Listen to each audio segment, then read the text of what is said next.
Oke, baik saudara-saudara, kembali lagi bersama saya di Oloan King Channel. Salam sejahtera buat kita semuanya. Apa kabar nih dengan kalian? Semoga kita semua dalam keadaan sehat dan berada di lindungan yang Maha Kuasa. Di video kali ini, saudara-saudara, di sini kita bisa melihat pernyataan di mana salah satu konten kreator ya, ini tentang seputaran skincare yang kemarin viral itu ya. Seperti apa pernyataannya? Langsung saja kita saksikan. Tidak bisa kita pungkiri bahwa kehadiran Doktif ini membuka mata orang-orang Indonesia khususnya untuk perempuan untuk lebih berhati-hati lagi dan selektif memilih produk skincare. Kalian juga kemarin udah lihat kan huru-haranya antara Doktif dan Owner Skincare yang live streaming di TikTok. Aduh, gaduh banget ya. Tapi aku mau fokus ke satu statement brand ownernya yang mana membeberkan hasil rapat atau pertemuan antara owner-owner skincare dengan BPOM yang mengatakan bahwa BPOM ini sudah melarang orang-orang di luar sana atau orang-orang di luar BPOM untuk mereview atau melakukan testimoni terhadap skincare tertentu melalui laboratorium. Ada apa dengan BPOM? Kenapa membatasi masyarakat untuk melakukan review atau ulasan terhadap produk skincare tertentu? Ada apa BPOM? Institusi BPOM ini harusnya bisa melihat bahwa konsumen itu rata-rata membeli barang itu pasti melihat dulu reviewnya. Apalagi sekarang zaman teknologi, bukan di Indonesia aja, seluruh dunia juga kayak gitu. Nggak ada orang mau beli kucing dalam karung, ngerti? Karena biasanya orang-orang luar atau orang-orang independen di luar dari BPOM memberikan ulasan atau review itu lebih transparan daripada BPOM. Harusnya kalau misalnya ada review-review tertentu dari orang luar dari BPOM, itu diambil jadi referensi untuk orang BPOM membuktikan apakah benar produk yang orang luar review ini itu benar-benar overclaim atau mengandung bahan-bahan yang memang terlarang gitu loh.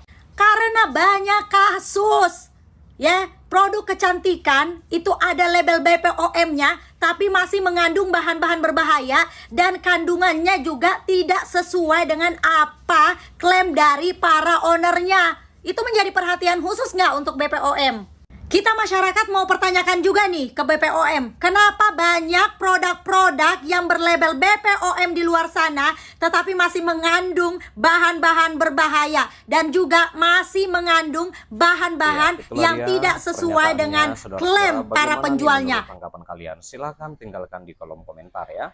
Sebentar, jangan di skip dulu. Di sini kita kembali membahas tentang di mana Menteri Koordinator Bidang Politik dan Keamanan yaitu Pak Budi Gunawan itu di mana ia mengklaim pemerintahan Presiden Prabowo Subianto telah menyelamatkan keuangan negara senilai total 6,7 triliun rupiah. Hanya dalam 3 bulan, saudara-saudara, sejak kabinet dilantik ya, itu sudah menyelamatkan keuangan negara 6,7 triliun. Dan Budi menyebutkan uang tersebut berasal dari berbagai kasus korupsi yang dimana berhasil diungkap dan ditindak tegas oleh aparat penegak hukum melalui Deks Koordinasi Pencegahan Korupsi dan Perbaikan Tata Kelola. Keberhasilan ini menunjukkan bahwa pemerintah tidak hanya berkomitmen dalam menindak tegas para pelaku korupsi, tetapi juga memastikan bahwa aset negara yang telah diselewengkan dapat kembali untuk kepentingan masyarakat. Kata Budi ya, itu dalam siaran pers pada Kamis 30 Januari 2025.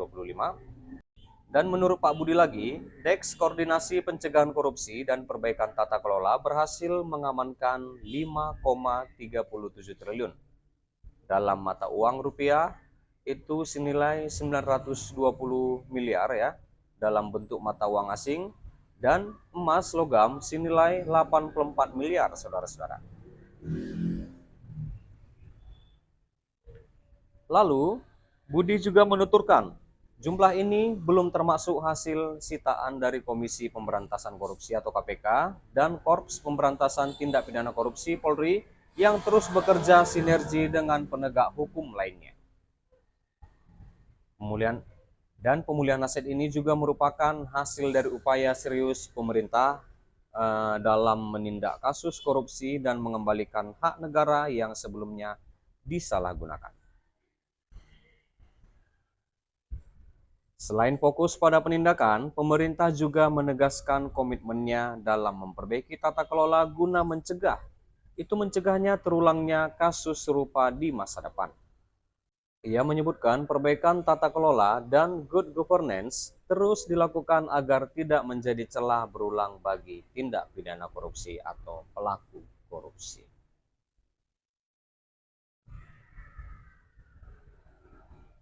Tidak hanya penindakan, pemerintah juga mengaku bakal fokus pada upaya pencegahan tindak pidana korupsi, di mana Budi mengatakan bahwa DEX yang dibentuknya telah melaksanakan berbagai program pendampingan hukum bagi kementerian, BUMN, dan BUMD, badan usaha milik daerah, ya.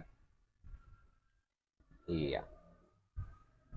Dan Kemenko Polhukam itu menyebutkan sejak DEX terbentuk ada 2.164 kegiatan pendampingan hukum yang telah dilakukan, termasuk 91 legal opinion yang diberikan kepada BUMN dan BUMD untuk memastikan setiap kebijakan dan keputusan bisnis selaras dengan hukum. Selain itu, terdapat juga 37 kegiatan mediasi yang dilakukan untuk menyelesaikan permasalahan hukum di luar jalur pengadilan guna menghindari potensi penyalahgunaan kekuasaan serta mempercepat penyelesaian sengketa. Lalu Pak Budi juga itu melanjutkannya mengatakan Presiden Prabowo berulang kali menegaskan bahwa pemberantasan korupsi tidak hanya cukup dilakukan melalui pendekatan represif, melainkan juga dengan memperkuat sistem pengawasan dan tata kelola yang baik. Pak Budi mengatakan dengan adanya pendampingan hukum dan kajian regulasi yang lebih ketat, diharapkan berbagai celah yang berpotensi disalahgunakan dapat diminimalisir. Ke depan, pemerintah bakal terus memperkuat koordinasi antar aparat penegak hukum, memperbaiki regulasi yang masih lemah, serta meningkatkan transparansi dalam pengelolaan keuangan negara, saudara-saudara. Di mana langkah ini bertujuan ya untuk memastikan bahwa setiap rupiah yang dimiliki negara dapat digunakan sepenuhnya untuk kesejahteraan rakyat dan pembangunan nasional. Iya. Baik, saudara-saudara, sampai di sini dulu pertemuan kita, pembahasan kita, di mana kita juga sudah mendengarkan pernyataan dari salah satu konten creator. Seperti apa tanggapan kalian? Silahkan tinggalkan di kolom komentar. Dan juga kita sudah membahas tentang di mana 100 hari Prabowo, Menko Polhukam klaim selamatkan 6,7 triliun uang korupsi yang berhasil dikembalikan kepada negara, ya. Iya. Baik, terima kasih juga buat saudara-saudara yang sudah menonton, yang sudah support aku, terima kasih. Jangan lupa di like, berikan komentar kalian di bawah, dan please share video ini dan subscribe dan nyalakan loncengnya. Terima kasih.